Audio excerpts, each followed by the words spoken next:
It's time.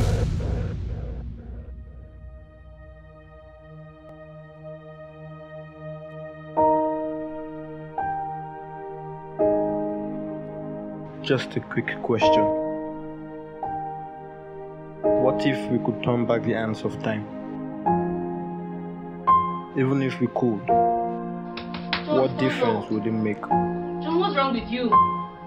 As the days go by, the clock keeps ticking. Man was arrested for attempting to murder his sister.